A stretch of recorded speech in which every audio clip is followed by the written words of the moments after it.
A very good Saturday morning to you. It is April 2nd. All the April Fool's jokes are over, hopefully.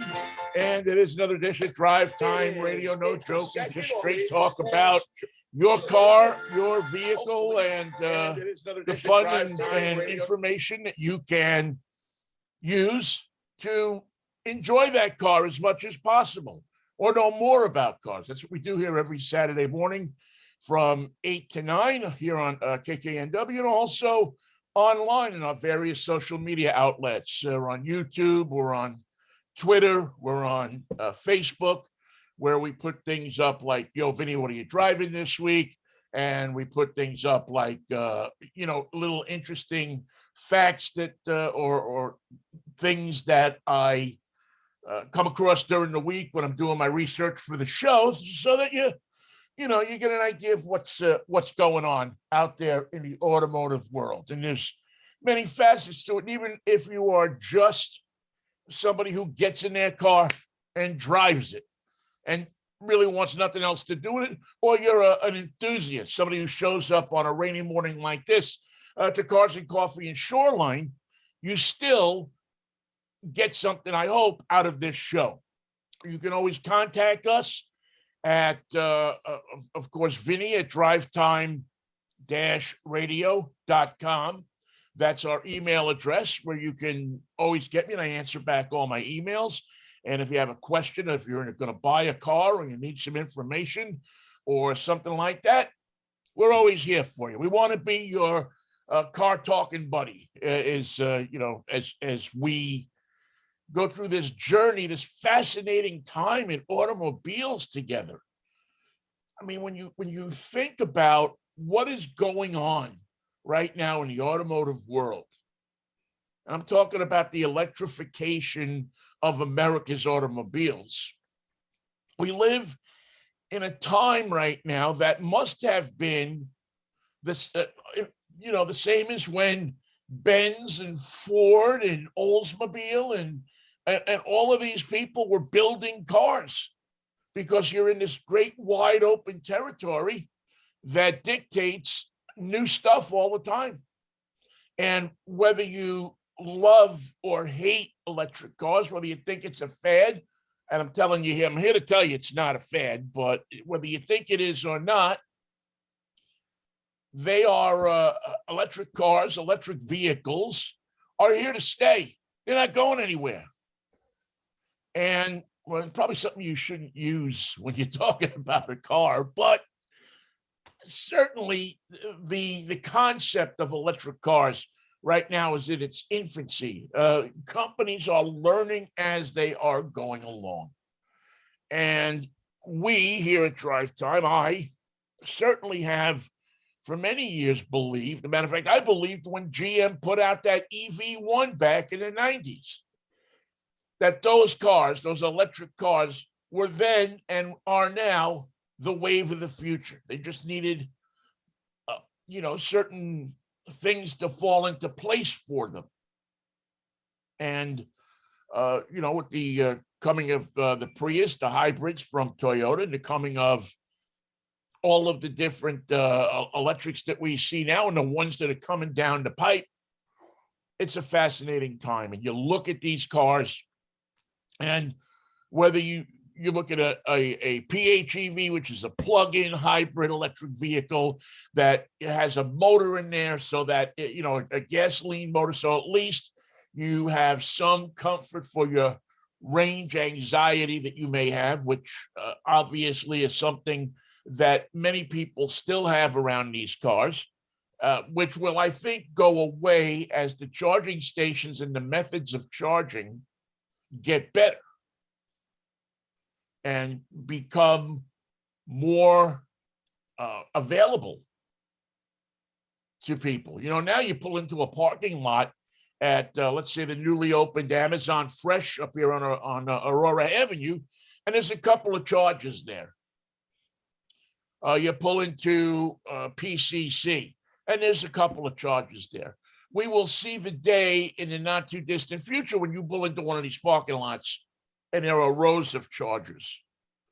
That'll be a way that they incentivize you to get into the store. is you come in just as you see rows of gas pumps at Costco or Fred Meyer or Safeway, so you will see rows of chargers that'll be able to charge your vehicle.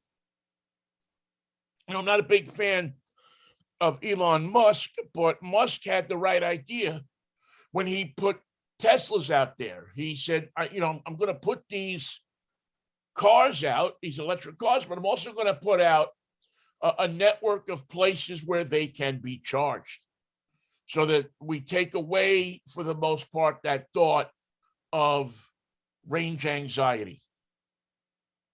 And I think that's worked out well for Tesla. I think one thing that the Tesla people have is a sense of, I can go many places with this car, and it's always going to be a charger available. I know that when I was back east, living back in Pittsburgh, if you drove to Washington, D.C., if you drove to Cleveland, if you drove to New York, if anywhere you drove around there, there were Tesla stations that gave you the ability to charge your car and do it in a quick enough manner that you would be able to, go ahead and have a cup of coffee or lunch or something. You come out, your car is charged, you're ready to go another 250 miles. And a lot of people say, well, I don't want to stop. Let's face it. If you can contribute, if that contributes to lower carbon emissions, if that contributes to reversing this trend of, or not a trend, this horrific change in weather patterns that we see, and I don't know if it's scientifically linked up or not yet, but I just know in my heart that, greenhouse gases cannot be good for the environment. I mean, we've gone a million years with weather patterns in a certain place, and now all of a sudden last 100, we're dumping this stuff into the atmosphere, and look what's going on. I'm sure there's other contributing factors. Please don't, start writing me and saying, oh, how could that over a certain amount of time contribute to all of this? I'm not a scientist. I don't know. I know what I see. I know what I look at. I know what I feel. And certainly these changes in weather patterns, these things that we see, seem like that they could be connected to the internal combustion engine and the different things that we do in this environment to try to destroy it. I mean, it's really a simple concept. So we have the electric cars, and we'll be talking much more about those as things roll on throughout the next few weeks. As I said, there's a lot of them coming down the pike. There are a number of really, low end kind of electric cars, the kind of the Toyota Corolla type car that the average family can get into. And then there's the sleek beauties, the luxury cars, the Cadillacs, the Rolls Royces. Ferrari has even announced that they will be building an electric car. So it's all over the place. It's coming. There's really nothing you can do about it except enjoy it. And hold on to one internal combustion engine car, because it'll probably be worth a lot of money someday. Or you can open up a museum. I don't think, obviously they're not going to completely go away. There are still some applications where you're going to use internal combustion engines, but for the most part, they're going to, will be fully electric. And you know what? It's not a presidential thing. It's not a Biden thing. It's not a Trump thing. It's an environmental thing. It's a thing to make the planet better. And once you proved that your batteries could operate in the cold, I think it was over a year ago, we brought you that test that was done in some Nordic country. I forget now, but the test proved to be that these cars operate well. They tested them over a period of time, operated well in cold weather. And the torque in these cars is unbelievable. All right, I don't have to sell you on electric cars. You'll be sold by yourself. All I'm saying is there's a lot of really cool electric cars coming down the pike, and they're going to be here, and we will be telling you about them. And we will be encouraging you to look into them if you are going to buy a new car. That's part of the mission of the show. What else is going on in the world? Well, the big thing in automotive this week, I think, is the continued chip shortage that looked like it might have been getting better for a while, but once the war broke out, or I should say the assault, I don't even call it a war, an assault on the Ukraine, as we told you weeks ago, that the Ukraine is one of the top producers, and Russia, of neon, which is used in these chips, and other materials that are used in these chips that run everything in your car. Not just everything in your car, they run everything in your life these days. I mean, let's face it. And so what you have now is massive lots in the middle of this country. Matter of fact, not just here, it's all around the world, where cars are sitting because they can't get the chips to make them work. They've assembled them, they've put them together, but they need to have that chip slid in that works for that car, and then they can deliver them. But if you own one, if you ordered, or you are a dealer waiting for cars, they're still not going to get there as quickly as you thought they were, or they're going to come without features. Heated seats being the biggest one, probably massaging seats too, which I'll be very sad to see go. Doesn't mean they can't update them in the future when more chips become available, but that, Cadillac Escalade that you were thinking about buying is probably going to come without heated seats for the first year that you own it, and maybe even longer. So that's something to consider if you're either going to buy a car, or you need, or you want to hold on to your car, or you want to buy a used late model. Although, let me warn you, the used car prices, a lot of people thought they were coming down, they're going to start to come down, but so far, ever so slightly. And I predict that those prices will go back up again on cars with the types of features that you can't get from the factory right now. If you want a car with massaging seats or heated seats, or a luxury car or something like that, those cars are still going to cost money, because you won't be able to buy one new from the factory. So if you want to get those options, you're going to have to find a couple of year old vehicle with those options in it, and I can guarantee you that it's going to cost you. Hate to say it, but it is going to cost you.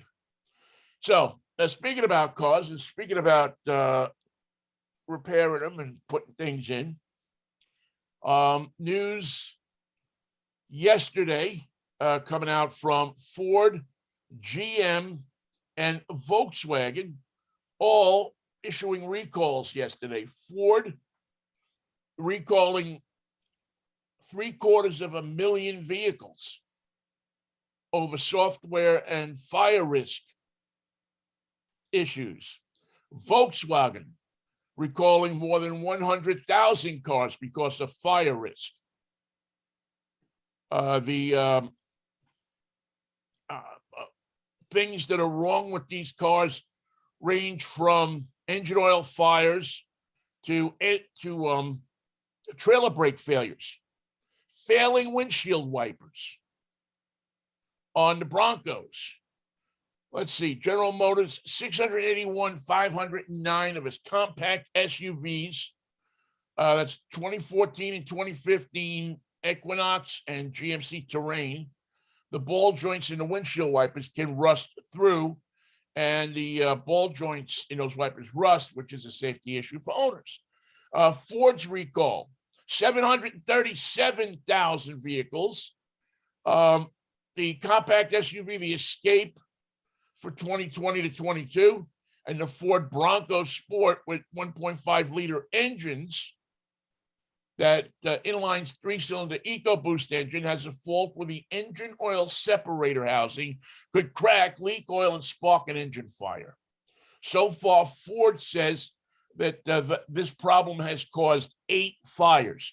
So if you own one of those vehicles, you want to make sure that it's not leaking oil. If it is leaking oil, you want to make sure that when the engine's not running, wipe that oil away so it doesn't get onto the manifolds or the heated parts, the very hot parts of the engine.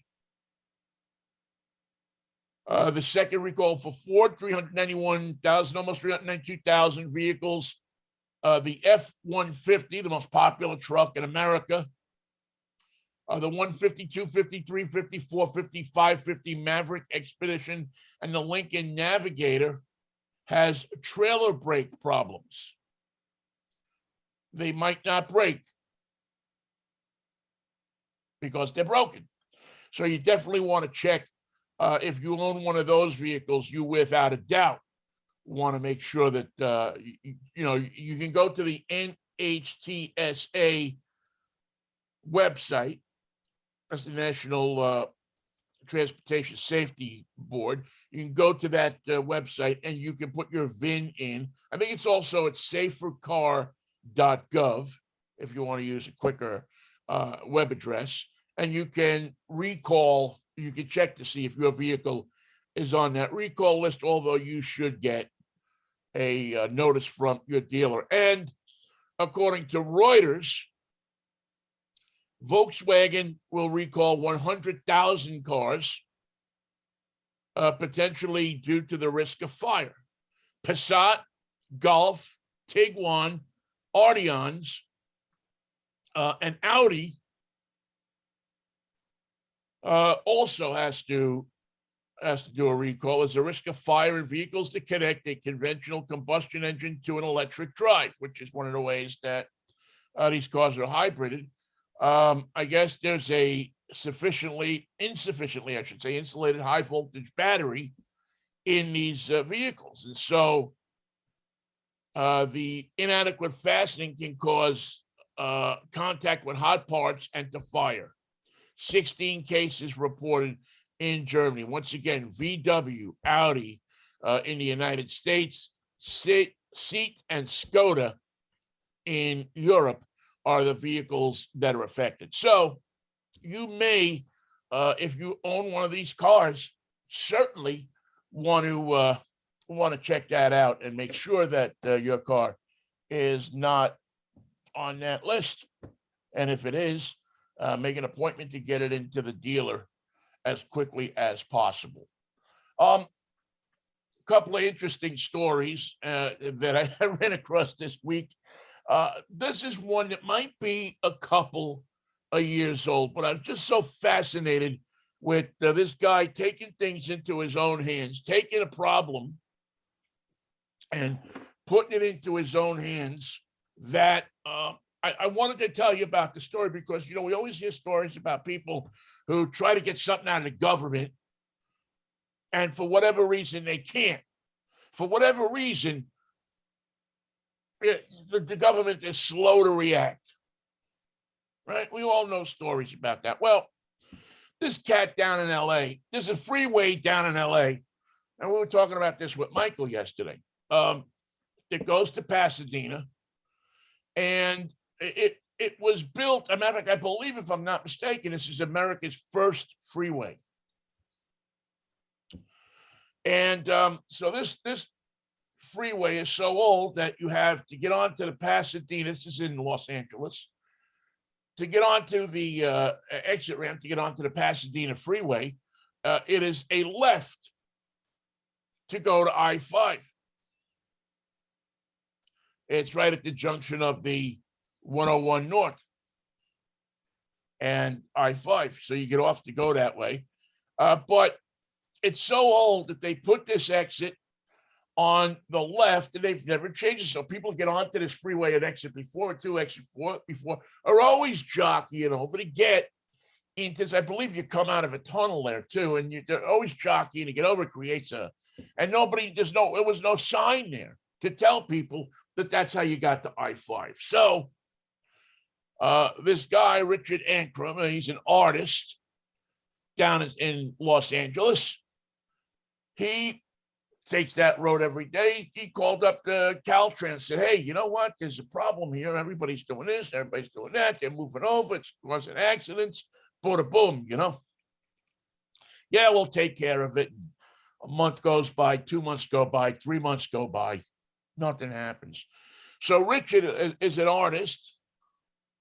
So he says to himself, you know what? I'm going to take matters into my own hands. So he goes and he paints a traffic sign that looks exactly like the interstate I-5 signs. And one night he goes out, he gets onto the sign that hangs on the overpass where you would move over to get onto the I-5. And he gets out there in the middle of the night and he puts up a sign with an arrow on the big sign.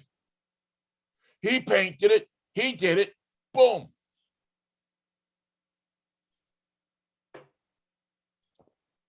Puts it up there. All of a sudden, cars now can see where they have to go, right? Nobody says anything. It's up there 2 months, 3 months, 4 months. Finally, 5, 6 months, maybe 7 months after he puts the sign up,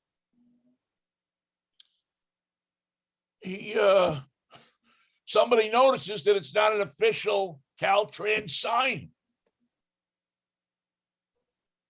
And so I guess he called, once they notice it, it makes a news story. He calls up the news. He tells them where it is. And I guess they replaced it with a regular official sign. Although I don't know why they had to spend the money. The thing was doing the job. But I was so enamored of this cat who just went out and did, he took the law into his own, not the law, but he took the problem into his own hands. So instead of waiting for Caltrans to do this, I'll get up there and do it myself. I have the means. I know what I'm doing. And I was reading the story about this guy. He color matched the sign. Nobody could tell it wasn't a real sign until some Caltrans engineer looked at it. So kudos to this guy, Richard Ankrum, down in Los Angeles, taking matters into your own hands and doing something about it. A lot of us always complain, we're going to do this, we're going to do that, me included. Where I live, they put up these ridiculous no parking signs on a street that there's no traffic. There's no reason that nobody should park there. That anybody shouldn't park there. It's because I guess the public works crew needed something to do one day. And I've said for a year now that I'm going to go down to City Hall, I'm going to get these signs taken away because there's no reason for them to be there. But have I gone down this? I made one phone call. I made, a couple of inquiries, but I haven't stayed on it. That's my bad. But now Richard has inspired me a bit to do what I need to do to get these signs taken. See, these signs, you can't just cut them down. Then you're destroying city property. But there's no reason for them to be there. So if there's a problem in your neighborhood, hey, follow Richard's example here and take it on yourself. Do a little something. Get off your butt. Do something. I know I need to, and I hope you do too. Let's find out what's happening today in our producer and engineer's great life. Nathan is our producer, and he leads such a fantastic life. I live now my life vicariously many times through Nathan because he's young, he's handsome, and he's smart. Three things that I never really got to be in my life. Good morning, Nathan. How are you? Good morning, Vinnie. I'm doing great. Good. How was your week, Nathan? Well, that was a bit of a roller coaster, I would say. I'm doing great, but the car, it's seen better days.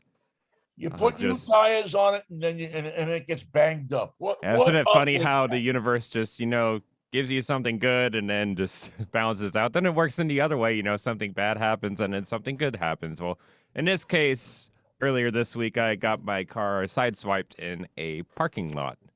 Somebody was backing out of the parking space and turned their wheel a little bit too soon, and their fender on their Jeep or whatever it was went right into the side of my vehicle and caused quite a few scratches and put a dent in the door, a small dent.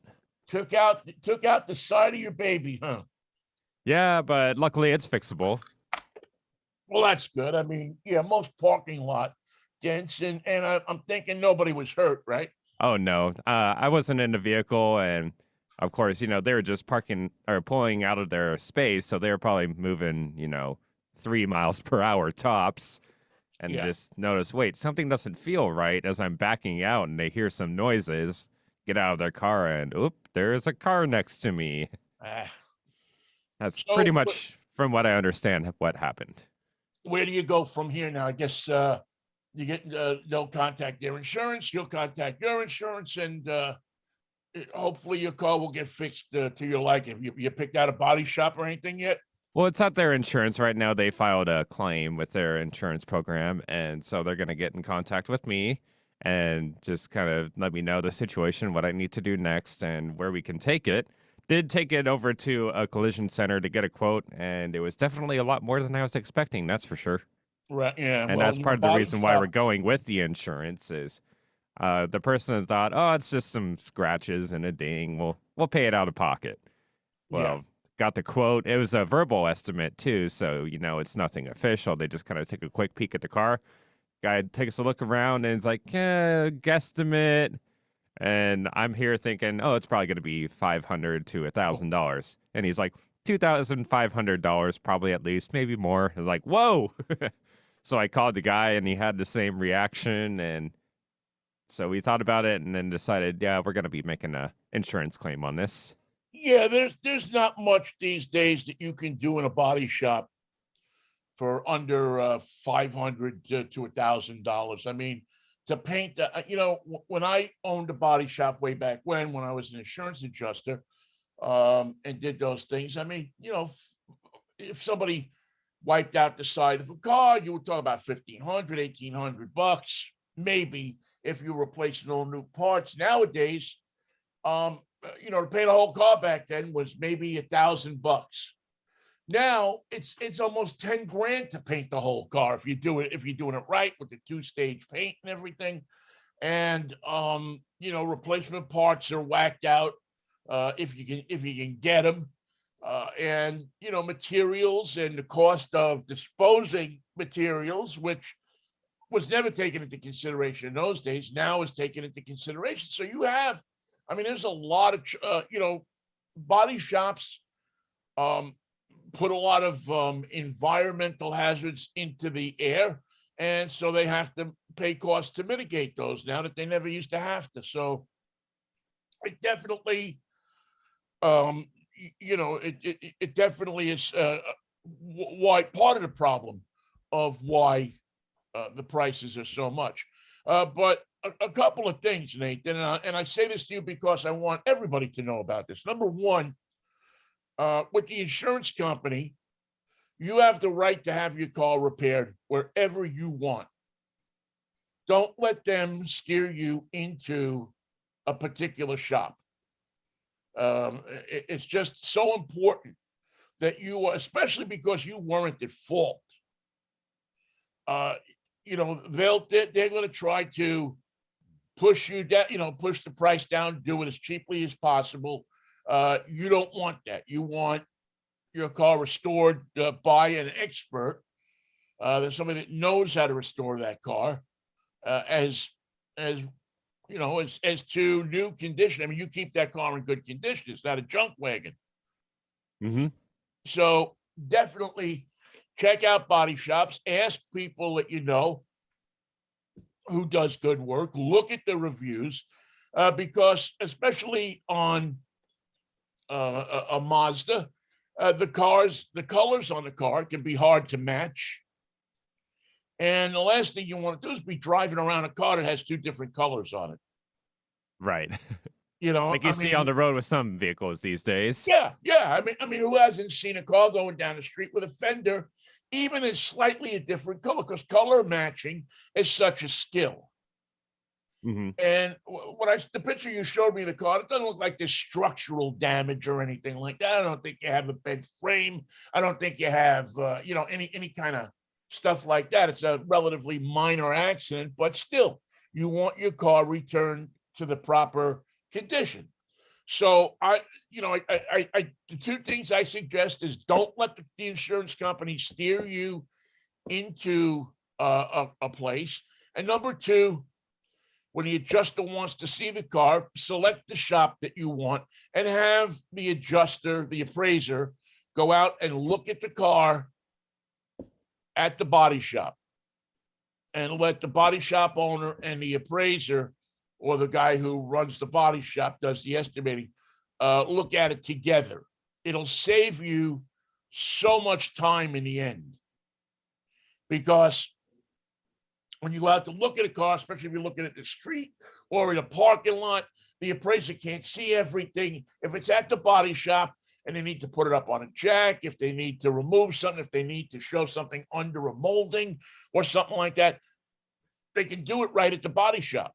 The expert that's going to fix your car and the expert that the insurance company sends out can go over the car together and say, boom, boom, it needs this, I can fix this. It needs this, I can fix this. This we need to do, boom, boom, boom, and come to some kind of agreement right there, as opposed to the haggling back and forth that can go on between an appraiser or if it gets, you know, a lot of times these companies use independent appraisers. Appraiser will go out, they'll look at your car, they'll take the pictures and everything.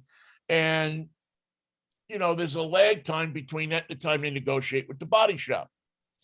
So you should leave, you know, make sure that you have your car looked at a body shop with, you know, preferably with the person who's going to repair your car. But if it's not with the person that's going to repair your car, if for some reason you're not undecided, at least take it to some body shop that's a reputable body shop and ask if you can have the adjuster look at the car, the appraiser look at the car with the body shop guy, so that you have an expert on your side looking at unless you're an expert on auto body repairs, I don't know. But if you're not, you should, without a doubt, take advantage of that and use that tool. Otherwise, I guarantee you, the other thing that happens too is if you let the adjuster look at your car without it being at a body shop and it needs supplemental repairs, which means there's more damage than they saw when they wrote the estimate out. Now the body shop wants to get paid for repairing it. Some companies will not let the repair proceed until they send the appraiser back out to look at it. Some body shops will just let some insurance companies will just let the body shop take a picture of it, send it in, tell them what it is, but it depends.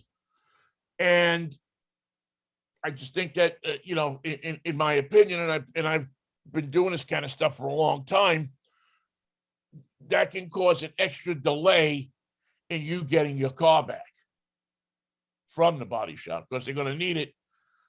You know, the damage I saw in your case, I mean, it's probably going to be 4 days, 5 days. If you have to wait for an adjuster to come back out, sometimes that can be, you know, 2 or 3 days right there. So all of a sudden, your car is there longer than it needs to be.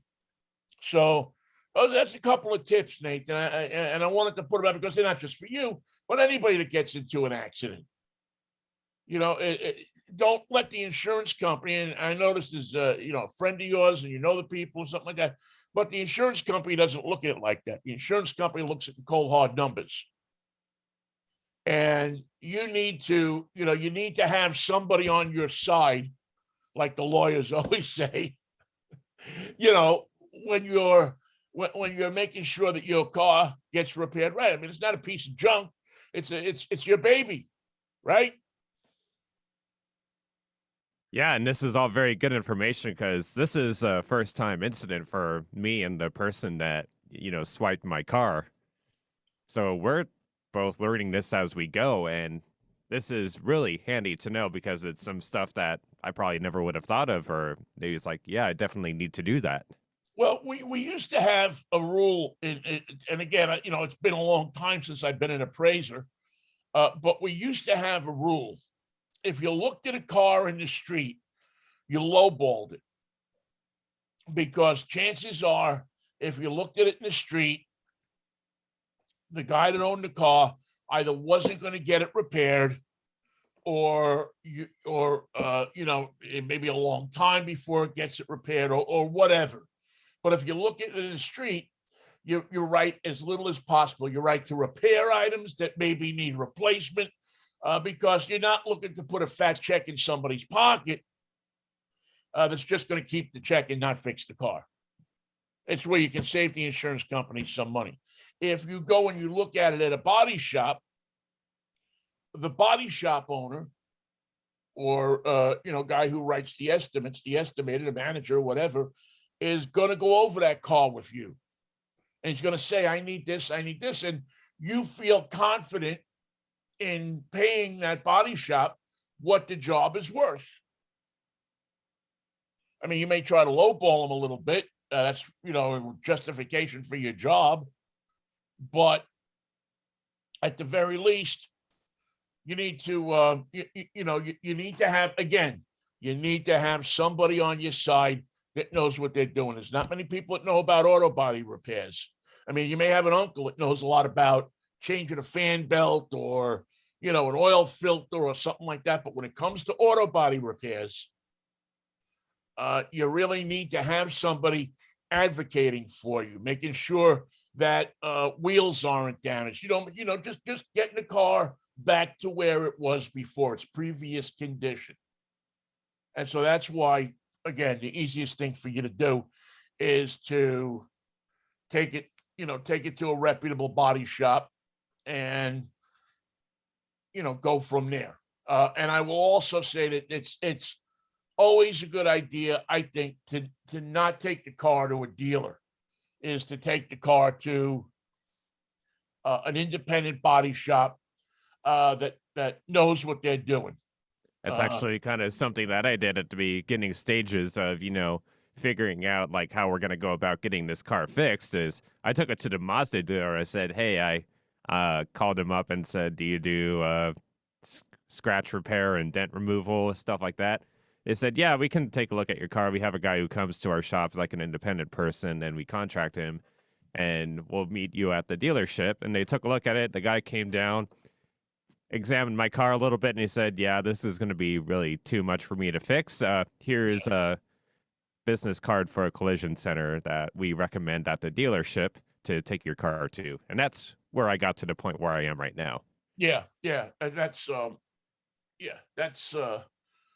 again, we'll move on from this, because I know we spent a lot of time on it, but I think it's good information for anybody that gets into an accident. So it's not just you, but anybody, when your car gets into an accident, there's certain things you have to remember, certain things you have to know. You're at a time when you're upset because either the accident or somebody got hurt, or whatever reason your car got hurt. Your car's your baby. If it gets hurt, it's easy to flip out over it. So those are the things that I think that everybody needs to remember about their vehicle when you get into an accident. You need to control the situation and the insurance company. And if you can't, for whatever reason, then you need to have somebody who can. You don't need a lawyer to do it. You need somebody that knows about cars. That's what, if you have injuries, that's a whole different story, but you don't have injuries. You're just advocating to get your car back to the shape it was before. And those are some tips from somebody who's been in the business and did that kind of work and knows what's going on. And so good luck with that, Nathan. Is there a question you want to ask? I can't believe we're at what time it is already. We've been sitting here rapping and flapping, but you would certainly want to ask me a question, don't you? Yo, Vinnie, what are you driving this week? How did I know that? Oh, Nathan. What am I driving this week? I'll tell you what I'm driving, Nathan. I'm driving the, oh, man. I've been talking so long, I actually lost my place on my computer. I've been driving the Chevrolet Tahoe Z71. Now, you want to talk about a big, beefy, meaty vehicle. This is it. It's not the biggest. The Suburban is the biggest. But the Chevy Tahoe that I'm driving this week, V8 powered. It's got a 400 horsepower engine in it. Comfortable. I mean, this is like driving a couch down the street. Versatile in that it has enormous room for cargo, enormous room for people. These are the cars that you see the Secret Service use. They put the president in this thing. I mean, it's a huge car and or truck, really. And what they've done is they've given you a third row seat in here that people can actually fit in. You can actually get in that third row if you're an adult and comfortably drive wherever you're going, whether it's around the block, across the street, or cross country. It's an amazing vehicle. It is, there are so many wonderful attributes to this vehicle. If you are, looking for a big people mover, that's what this is. This is not a small, kind of crowded personal car. This is a car that you use if you have a big family. This is a car that you use if you tow a trailer or you tow a boat or you tow something up to a cabin. Now, with the Z71 package, as you can see in the front in the picture here, you look down below and you can see the front skid plates. You can see the raised height on this thing. You can see that this is built to go off-road. If you listened to my review earlier in the last year about the Chevy Z71 pickup, same package, same idea, just on a different truck, on an enclosed truck instead of a pickup. And the truck really, now I haven't taken it off-road. I'm going to do that this weekend. I haven't taken it up into the mountains yet, but it feels like it'll get you wherever you want to go, comfortably and in style. This for Chevy for 2022 has put the Google system in there, so you have Google Maps and everything. And so far, in just driving it back and forth around town, perfect. The system works really well. It has a Wi-Fi hotspot that I did the show in yesterday on the OnStar system. I think is the best system in a vehicle that you can get for emergencies, for information. You can hit that OnStar button and ask it, OnStar, I need to go to Mike's Chili Parlor. And it'll send it right to your dashboard, the directions to Mike's Chili Parlor. Wherever you want to go, this vehicle will get you there. And it has plenty of gumption to get up to speed on the highway. And again, it's huge. I mean, you really do feel like you're king of the road when you're driving this thing. So that's our Yo Vinnie, what are you driving this week? More pictures of it online on our Facebook page. Matter of fact, we have a new Facebook page. Yo Vinnie, what are you driving this week? That you can actually just plug into and see the car that I'm driving this week and little updates that I put on it as well. All right, we'll take a quick break here. We'll come back. We have our let's just do the cartoon now. Oh, you want to do the cartoon? Yeah, let's just starting to get about 12 minutes left in the show. Yeah, let's do it. Yeah, let's do the cartoon right now. This was a gentleman who, a country artist who was very, very popular in the 90s or the 2000s, really, and then decided one day that he was going to quit country music and become a police officer down in Tennessee, and he did just that. But before he became a police officer, when he was a country music singer, he did a great job. Had a couple of hits. Won this actual video for this song. Won the country music video of the year. His name is Jeff Carson. He passed away earlier this week, and I thought we'd pay tribute to him, both as an artist and a policeman, by making his song, The Car, our cartoon of the week.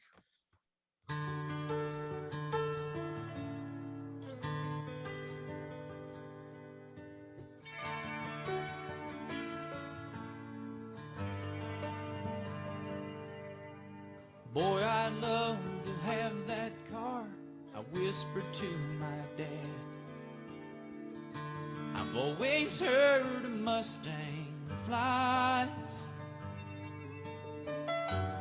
We could fix it up and make it new again.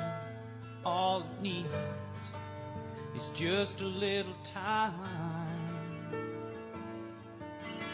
Daddy's hardly ever home since Mama passed away.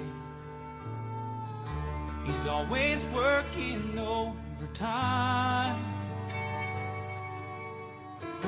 I know that he cannot afford to buy that car, even though he'd love to make it mine. It's not the car that I'm needing, just a chance to be with him. I know that once these days roll past us, they will never come again. So little time, and we spend way too much apart. There would always be a part of us together in that car.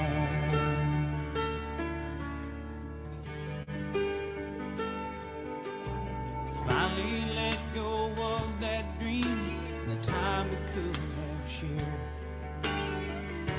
It was a distant memory, until last fall a call came saying Dad was gone. Could I come quick? He left a note for me. Buried Dad right next to Mom up on Crowley's Ridge. There I said my last goodbye. I opened up the note and found a set of keys. Here's your car, son. I hope it flies. It's not the car that you're needing, it's my chance to be with you.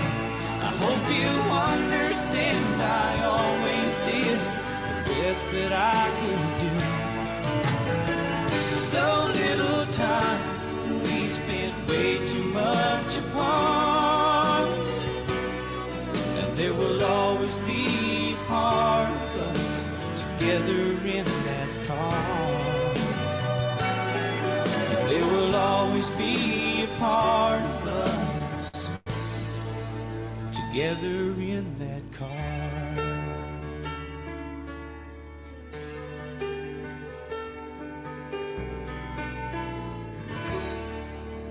The late Jeff Carson, our weekly cartoon here on Drivetime Radio, passed away earlier this week of a heart attack in Franklin, Tennessee. Was a member of the Franklin Police Department for several years. As I said before, he quit country music and decided he wanted to be a law enforcement officer.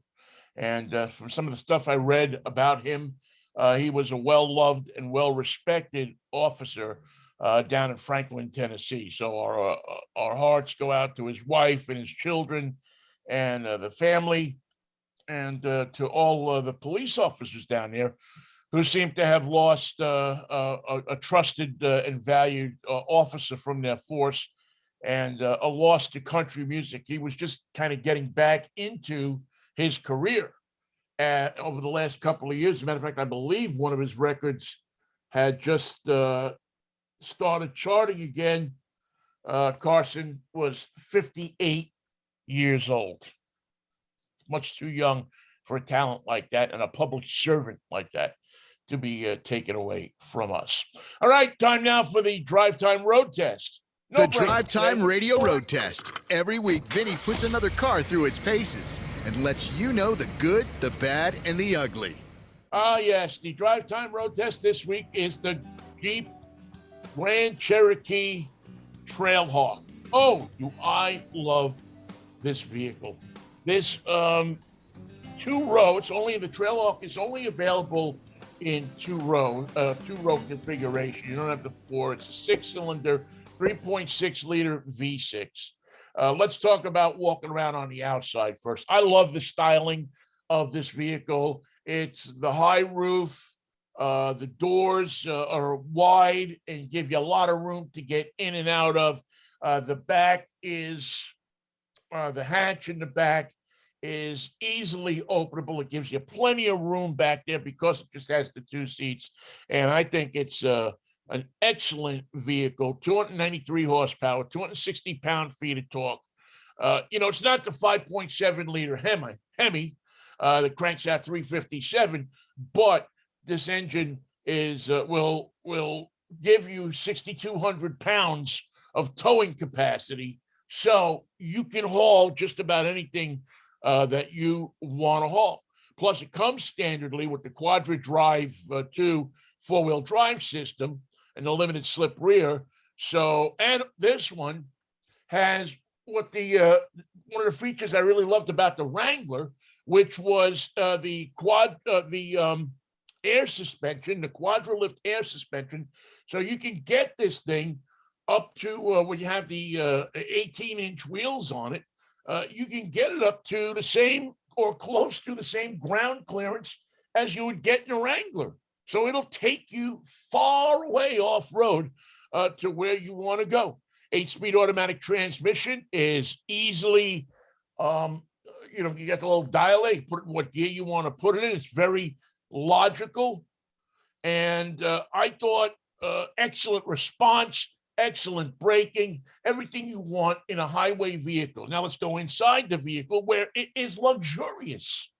I mean, it's really, it matches up the ruggedness you want with the luxury that you want. It's the perfect vehicle to get you to that faraway place where nobody can find you, but get you there in luxury.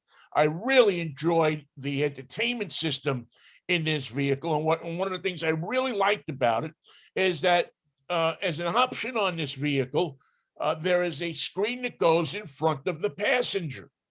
And the passenger you can say, okay, listen, find the closest BP station. And the passenger can input into their screen, where's the closest, boom, boom, boom, hit it, and it'll come up in front of the passenger, and then they can transfer that right over to the big screen, the large screen. It's in the middle of the vehicle, and boom, you have it right there. So you're not fumbling around playing with the keyboard while you're driving, and even though you're not supposed to do that, we all know that you do it. So the passenger can now take on the responsibility of doing that. And I think that's a great thing. You can't see that screen from the driver's position. So even if they're watching a movie, which they can do because there's an HDMI plug that you can plug a device into, as well as Bluetooth, you can't see the screen. You would have to get all the way over into their position to see it. And even then, it's still hard to see. So, as I said, the 10.1-inch entertainment system screen, and plus the other screen that's in front of the passenger, where the dash is an option. I think it costs about $2,000 together. And if you're buying this type of vehicle, it really it is worth it. It's worth it to have that your passenger help you out. This vehicle was also had the ProTech group. It had the parking sensors, all the safety equipment that you want. As I said, the detachable sway bar, which if you're going deep off-road, you want that. You want that. It had the dual pane sunroof in it, and just really and a very impressive coloring scheme on the hood. So everything works on this vehicle for me. I think it's one of the best off-road vehicles out there. I know sometimes the Jeep Grand Cherokee suffers, and all Jeeps suffer through a little bit of quality issues, but it's still a vehicle worth looking at if you can deal with that, especially if you only keep a vehicle a couple of years. 1 minute. This really may be the way to go. The MSRP on this thing with destination, $60,645. It gets, I believe, 19 to the gallons in the city, 19 mpg, 26 on the highway. I will tell you that it's hard pressed to get that. You have to drive with a feather foot to get that, but it really does a great job of all of that. So the Jeep Grand Cherokee Trailhawk, a spectacular off-road vehicle. If you're taking the family up into the hills to get away from everybody else, this is the vehicle that will get you there and get you back. That's going to wrap it up for Drive Time this week. I thank you so very much for listening. Hope you got some information out of the show. Thank you to George Jackson Promotions for helping the show exist on the air. And of course, to my good friend Keith Slater for doing the same. We thank you very much for listening. Check us out online on our Facebook page, and we will see you next week at 8 o'clock on Saturday morning if the Lord's willing and the creek don't rise. Have a good week. The views expressed on this program are... We're all clear. All right, and thank you again all so much for listening to the show. Hope you got some information out of it this week. I mean, it was a show that dealt with a subject that you don't often hear dealt with on radio, but I hope with some valuable information for everybody. Okay, all right, go to Facebook, go to Twitter. We'll get you updated on everything there, and throughout the week you can find us. And don't forget Mikey and I on Monday. Mikey and Vinnie Take on the World, 10:10 Monday, Wednesday, and Friday mornings. Please join us for that little fun fest as well. Until then, we'll take care of yourself, and as somebody always says, take care of each other as well. Bye-bye now.